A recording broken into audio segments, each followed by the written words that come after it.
maunawain yung simple. Siyempre yung matalino. Yung mabait, parang ako lang. Siyempre yung maputi. Siyempre madaling pagisamahan. Yung tamang timpla lang. Open-minded. Mapagbigay. Siyempre yung malaki. Ang hinaharap. Siyempre yung God's fearing. Siyempre yung sexy na simple lang manamit pero magaling mandala. Aspiring musician. Tahimik. Tapos magaling mandala. Tapos simple lang. Tapos pinaka-importante sa lahat, chinita. Makinis. Gusto ko yung mayaman. Mayaman sa pagmamahal para sa akin. Simple na may appeal. Yung palaban, yung may pagtatanggol ako. Yung Coca-Cola shape kahit canman o 8 ounce. Yung suabe. Singkit sir, the best.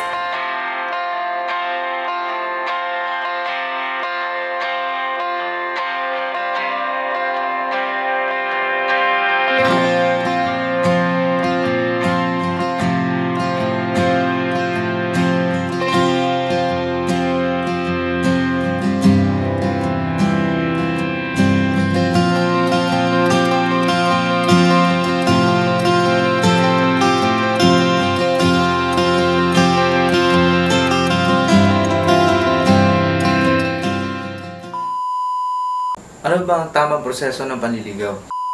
Ano ba dapat ang isipin pagdating sa panliligaw? Ano ba dapat ang gawin?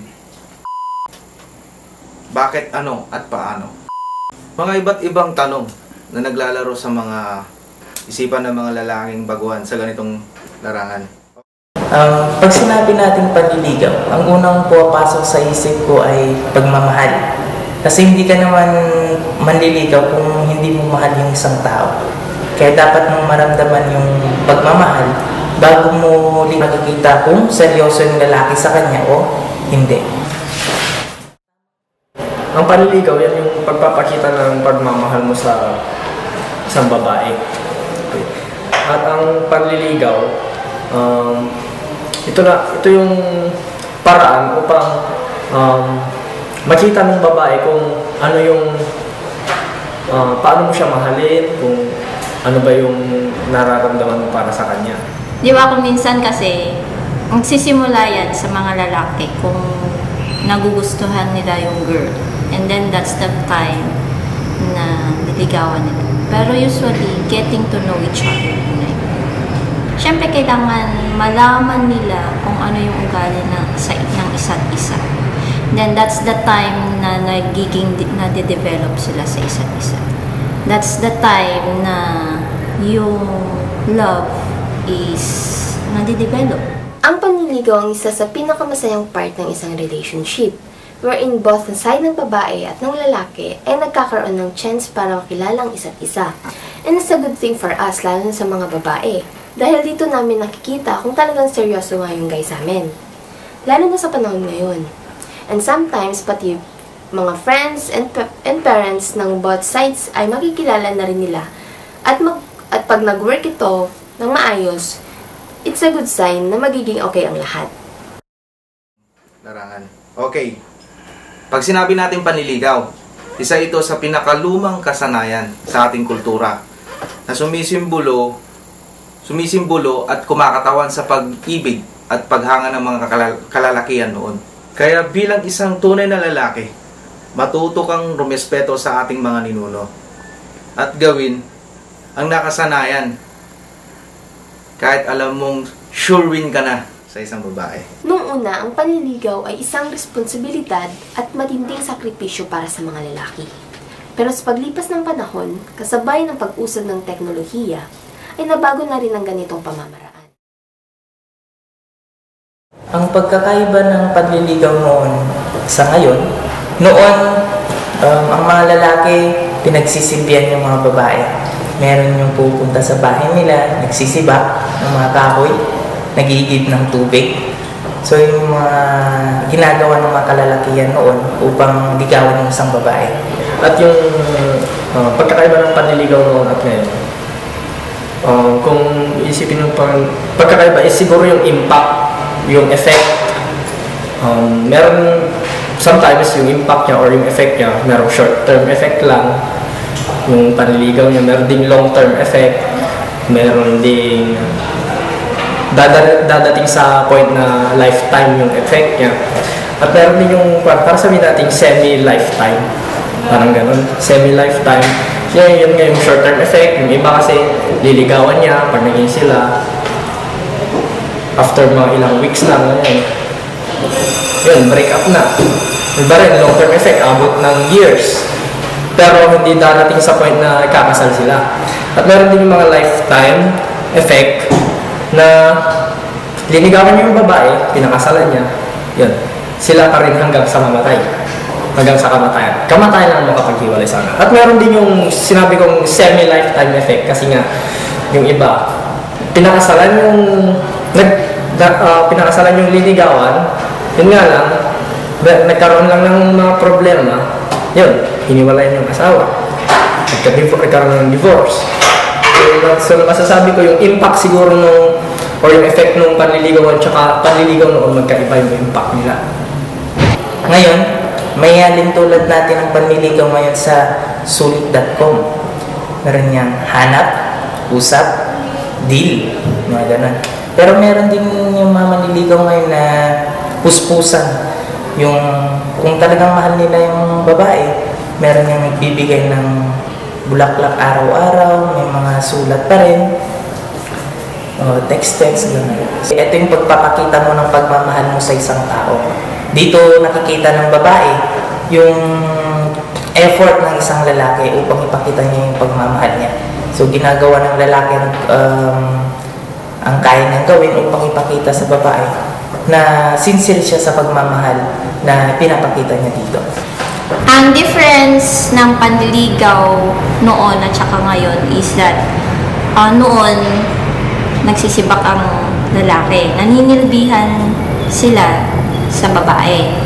Naninibak ng kahoy, nagigip ng tubig, or sometimes naghaharana pa sila. Diba? Kakantahan nila yung girl, and then before is yung guy halos araw-araw nasa bahay ng girl. Pero the difference between today is that babae na kung minsan ang naniligaw. They show some affection to the guy and then the guy will try to court the girl. Para hindi pong ano nga ba yun?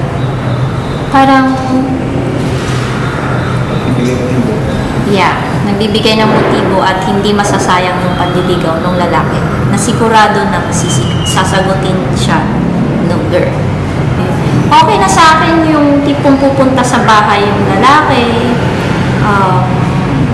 parang hindi na ako mismo niligawan eh. It's already the family that is trying to court. And then, syempre meron pa rin yung traditional na kumbaga magbibigay ng flowers. Okay na yung flowers, huwag na yung chocolates. Okay na yung flower, kahit santan, okay na yun. Ang importansya ng panliligaw para sa mga babae, siguro ito yung dito nila nakikita yung sinseridad ng lalaki na ipakita yung pagmamahal nila dito. Dito nakikita kung seryoso yung lalaki sa kanya o hindi. Importansya ng panliligaw naman para sa mga lalaki, ito yung way para may pakita natin yung pagmamahal natin sa mga babae. It is very important kasi nga para may pakita mo yung pagmamahal. Pwede ka rin naman manligaw sa babae kahit hindi mo sasabihin sa kanya na manliligaw ka. Kasi sa pamamaraan pa ng pagpapakita mo sa kanya ng mga for example, parang appreciate mo siya, mga ganun na bagay, yung mga tinutulungan mo siya sa mga problema niya, dinadamahan mo siya sa kanyang mga problema, na ipapakita mo sa kanya na mahal mo siya. Kahit hindi niya alam na liniligaw mo siya. Maaaring ganun.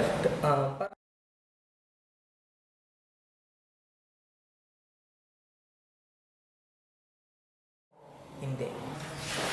Tamang proseso ng panliligaw, kasama yung tamang diskarte na tinatawag.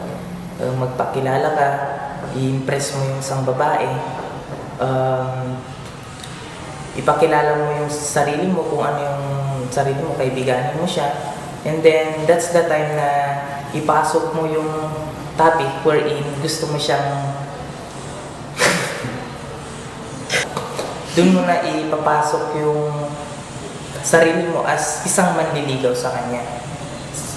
That point, panatag na yung loob niya sa'yo kasi kilala ka na niya. Bilang isang lalaki, dapat mong gawin irespeto mo yung isang babae. Yung kung ano yung ito yung paggalang mo sa kanya. Huwag kang maging mayabang. Kasi nata-turn off yung babae sa mga lalaking mayayabang, lalo sa mga nanliligaw sa kanila. And isa pa, dapat meron kang sense of humor para yung babae, kapag magkausap kayo, napapatawa mo siya. Doon siya na-attract eh. Karamihan ng mga babae, na-attract sila sa mga lalaking may sense of humor. So, yun. And lastly, dapat sincere ka sa lahat ng mga ginagawa mo para sa nililigaw mo. Para dun ma-realize niya na ito yung lalaking sasagutin ko. Ito yung mamahalin ko habang buhay.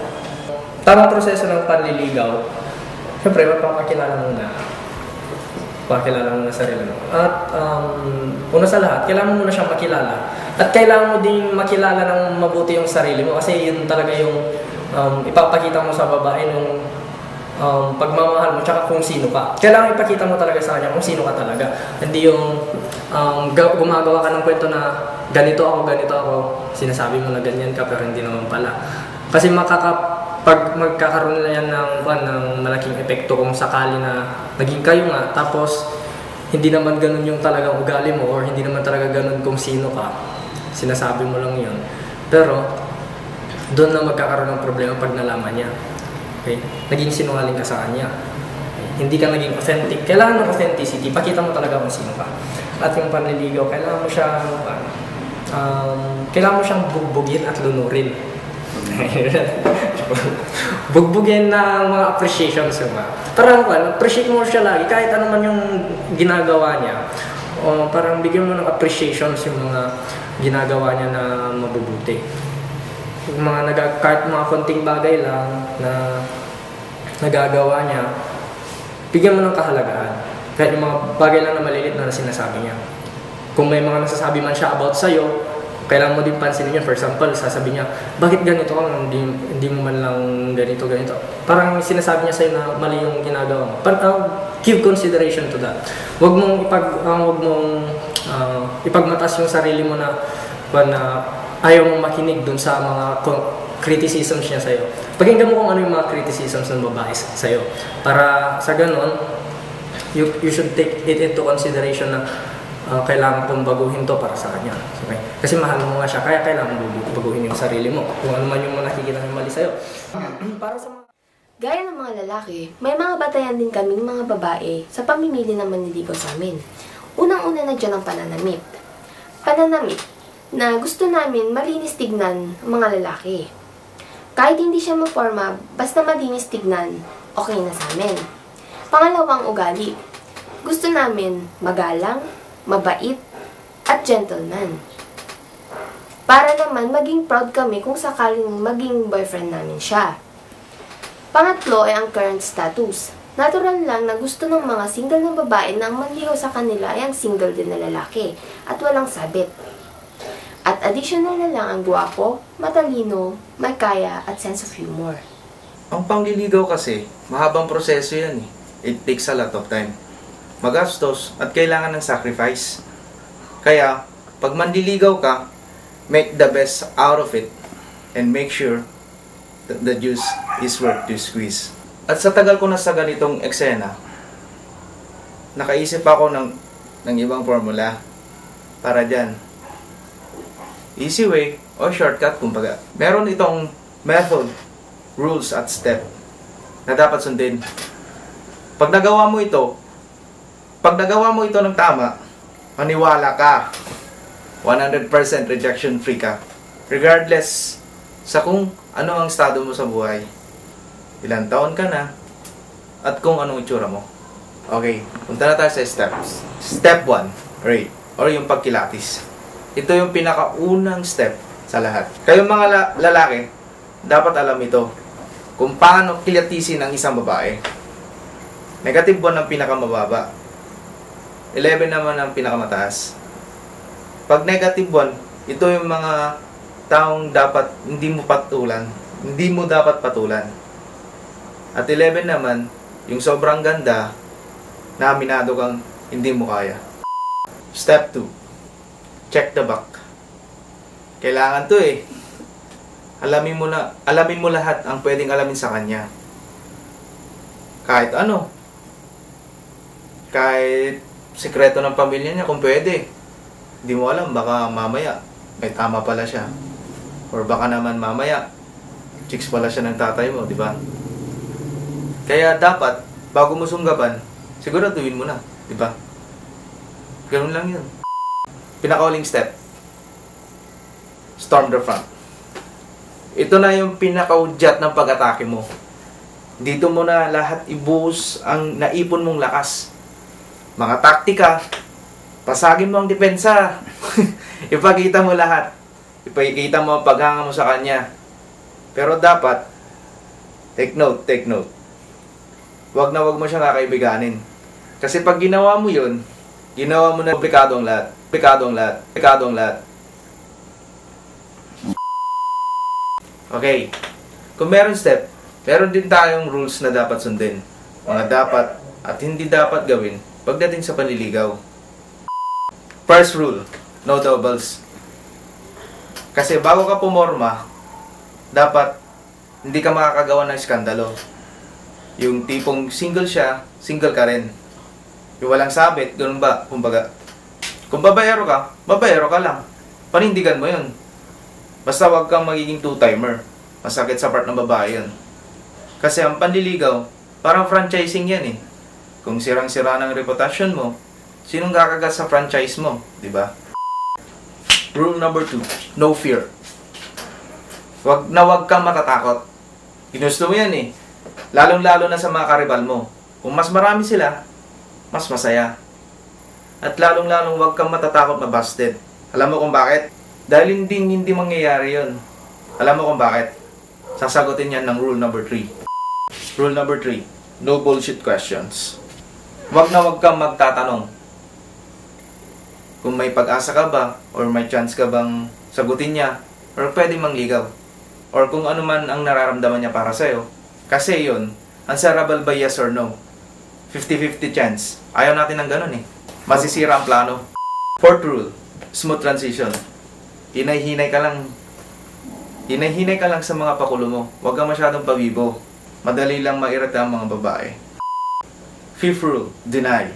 Kung meron ka man nililigawan, bukod sa kanya, huwag kang papatiklo. At kung natiklo ka man, huwag kang aamin, syempre.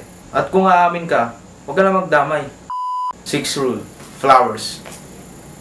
Ito lang ang ireregalo mo. Wala nang tanong-tanong. Dumaan na ito sa maraming eksperimento. Panalo to. Panghuli, don't quit. Ito, applicable lang kung kayo na. Kahit na sa sobrang ayaw mo na sa kanya, wag kang magkikipag-break. Hintayin mo na ikaw na lang i-break niya. Alam mo kung bakit? Lalaki lang tayo. Tayo ang unang lumapit. Kaya wala tayong karapatan magkipag-break sa kanila. Kipag-break sa kanila. Dapat, kayong mga lalaki, respeto nyo din kung ano man ang desisyon naming mga babae. Kung talagang ayaw nila, huwag nyo namang pilitin, o takutin, o sabihan ng kung ano-anong masasakit na bagay. Pagkakailangan niya lang mag-isip, mag-move on kung gagagaling pa niya sa isang relasyon, or hindi pa siya talaga ready for a commitment. Okay, let's say for example, hindi mo nagawan tama ang lahat. Nabusted ka. Simple lang. Parang game over lang. May dalawang button ka pa na pagpipilian. Menu or try again. Ang gagawin mo lang, press menu. Hanap ko ulit ng iba. Tandaan mo, ang equivalent ratio ng babae sa lalaki is 4:1. And good news. Kasi, ayon sa latest survey, as of 2010 to 2012, ang ratio ng babae sa lalaki is 7:1 na. As a girl, At bilang isang nililigawan, karapatan mong tumanggi kung ayaw mo sa isang guy. But, in a nice way, para hindi naman sila masyadong masaktan. At dapat, kung ayaw mo sa isang guy, sa una pa lang sabihin mo na. Pero ito ang tricky part. Kasi, may mga pagkakataon na tinanggihan mo na siya, pero as time goes by, nagugustuhan mo na siya. And it's too late kasi is already taken. Kaya mga girls, mag-isip-isip muna kayo bago nyo bastidan ng mga lalaki. Mga kabataan ngayon, sana unahin nyo muna yung family nyo. Okay? Mga pamilya nyo. Unahin nyo muna yung mga pamilya nyo. Sana mo yung panliligaw. Okay? Kung para sa isa't isa talaga kayo, in time, magiging kayo. Pero unahin muna natin yung family natin. Kung paano natin itrato yung family natin, kung kaya natin tratuhin yung family natin na mas close sa atin, na kung kaya natin silang tratuhin ng mabuti, okay, kaya natin silang pangalagaan, mga family natin, at i-respeto yung mga family natin at bigyan sila ng kahalagaan, di mas lalo na pag yung magiging boyfriend or girlfriend mo, mabibigyan mo siya ng tamang kahalagahan. Okay? Kasi nag-start yung relationship muna sa family, doon natitrain yung pagkakaroon ng relationship between lalaki at babae. Nag-start yan sa family. Kung ano yung nangyayari sa family, may apply niya yun doon sa panliligaw niya. Yung relationship niya sa family, between mga tatay at nanay, mga kapatid. So, unahin mo na yung family. Bigyan mo ng kalaga ng family mo. Tsaka, mga lalaki, dapat maging humble kayo. Kung ano man yung nakikita sa inyo ng babae na nakikriticize sa inyo, bakit ka ganyan o bakit ka ganyan, sinasabi, bigyan nyo yun ng konsiderasyon. Huwag yung patigasin yung ulo nyo, patigasin yung puso nyo na, gusto ko nga yung gano'n. Okay? Kasi para sa kanila yan. Ang pagmamahal kasi ng lalaki sa babae, dapat yan, inuuna nyo yung babae kaysa sa sarili niya. Okay? Kasi nga mahal niya yung babae. I was born in a Christian family, kaya ako nang sinasabi kasi as a role, kung mamahalin mo yung isang babae, gaya ng pagmamahal ni God sa atin, di ba? Mahal na mahal niya tayo, binigay niya si Jesus para sa atin. Kung tatanggapin man natin siya o hindi, mahal pa rin niya tayo. So, ganun din dapat yung lalaki sa babae. Kung tatanggapin man ng babae yung pagmamahal ng lalaki, ganun pa rin dapat yung lalaki. Mahalin pa rin niya yung babae. Hindi yung kung nabasted siya, kung nabasted man siya, galit na siya sa babae, galit na siya dun sa babae, ayaw na makausap kasi binasted siya, ganun, napahiya siya. Hindi dapat ganun. Pakita mo pa rin na mahal mo siya. Kasi pag hindi mo pinakita na mahal mo siya, at the first place, hindi mo siya talaga mahal. Okay? Kaya kailangan mo pa rin pakita na mahal mo siya, kahit binasted ka. So, yun yung nasasabi. Sa mga babae naman, kapag may mga nagagawang kasalanan naman yung lalaki sa inyo, minsan kasi yung mga babae, ayaw nilang sabihin kung ano yung nagawa ng lalaki. Ngayon, nagtataka yung lalaki kung bakit galit yung babae. Ganun, minsan mga ganun. Observations ko lang yun naman yun. Pero, ganun kasi yung mga babae, minsan, galit sila dun sa lalaki. Hindi naman alam ng lalaki kung anong kinakagalit ng babae. Kaya yung mga babae, gusto sana din naman, be authentic din na tell the truth kung ano yung masakit, bakit kayo nasasaktan, bakit kayo galit. Okay? Para hindi maayos yung relationship. Dapat pag-aaral muna yung atupagin nila. Kasi mas maganda yung makakapag-aral ka muna bago yung ligaw-ligaw na yan. Because pagdating ng panahon, marami na kayong oras para sa panliligaw. As of this time, dapat mag-aral para sa magandang kinabukasan. Bilang isang babae kasi, bago ka tumanggap ng manliligaw, ay kailangan mo munang tiyakin na nasa tamang edad ka na. Oo, pagdating sa pag-ibig, age doesn't matter. Pero hindi sa lahat ng pagkakataon magiging basehan nito. Kung masyado ka pang bata, mas marami ka pang dapat unahin. Bukod sa pag-ibig, kailangan mo unahin mo ng pag-aaral mo, pamilya mo, at bukod sa lahat, ang sarili mo.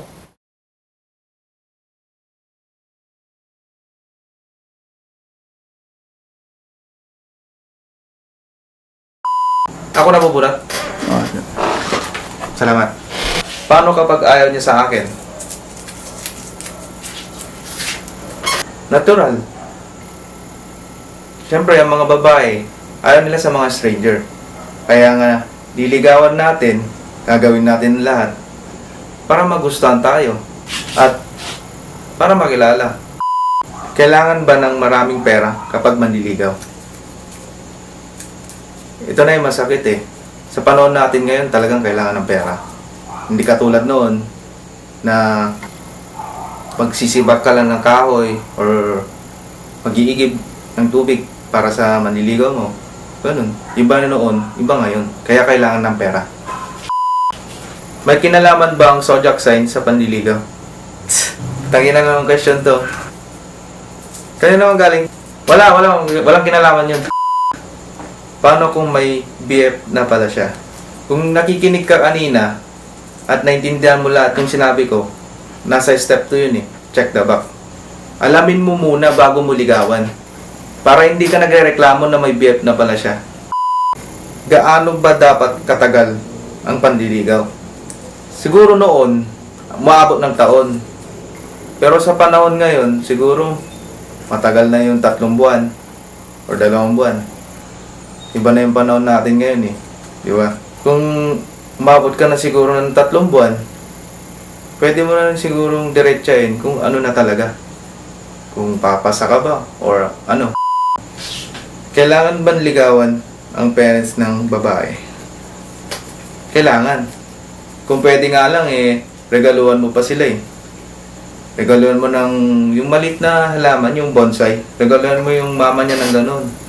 At sa tatay niya naman, mag-bless ka na lang. Okay na yun. Alam mo kung bakit? Kasi, malaking epekto yun eh. Malaking epekto na siguro, kung okay ka sa kanila, siguro papasa ka sa nililigawan mo. Considered ba na valid ang panliligaw kapag sa text lang?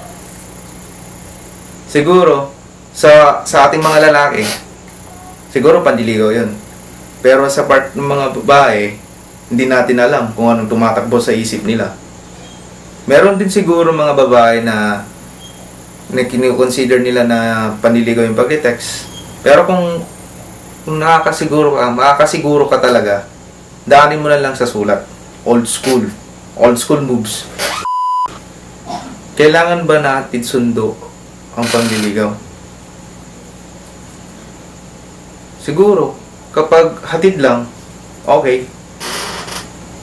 Pero kapag sundo, ano ka? Tatay niya. Kung okay sa kanya na hatid sundo, sige, okay. Tignan na lang natin kung tatagal ka. Paano kung nililigawan mo, eh may gustong iba? Ganito yan. Maging nice ka sa babae. Habang pasimpleng sinisiraan mo ng sinisiraan yung lalaki. Kung gusto mo talaga mapasaya yung babae, wala ka nang magagawa kundi yun lang. Information warfare kumbaga. Paano kung yung best friend mo gustong ligawan yung napupusuan mo? Okay. Total, mag-best friend naman kayo. Pag-usapan nyo na lang. Huwag mo na akong idamay. Paano kung yung nililigawan mo hindi nagre-reply? Una, check mo yung network. Pangalawa, baka hindi siya naka-unli. Subukan mo mag-subscribe sa Super 25. Send mo sa 888. Tsaka mo tawagan. Ano man ang paraan ng panliligaw, may sakripisyo man o wala, madami man ang tutol, at ilang beses kang harangin. Ang importante ay kung ano ang nandito. Sa mga manliligaw, dapat huwag yung ibuhos lahat para sa babae. Dapat meron din silang itira sa sarili nila para kapag in time na hindi sila sagutin ng babae, at least hindi masakit sa kanilang nangyari. Para sa mga babaeng nililigawan, dapat maging truthful sila o totoo sila sa mga lalaking naliligaw sa kanila. Kung sa una pa lang ayaw na nila yung naliligaw sa kanila, tapatin na nila na ayaw nila. Huwag yung aasa ng isang lalaki sa babaeng nililigawan niya. Kasi masakit yun para sa lalaki, yung pinapaasa ng isang babae.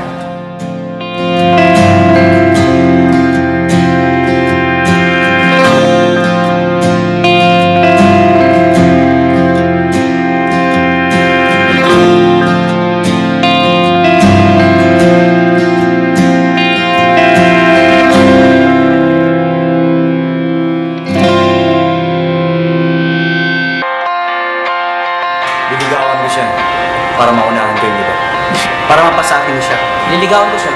Parang hindi naman nila masabing bakla ako. Niligawan ko siya kasi mahal ko siya. Ang panliligaw parang loto lang yan eh. Paano ka tatama kung hindi ka tatayak? To love and be loved. Gusto ng mga babaeng maligawan.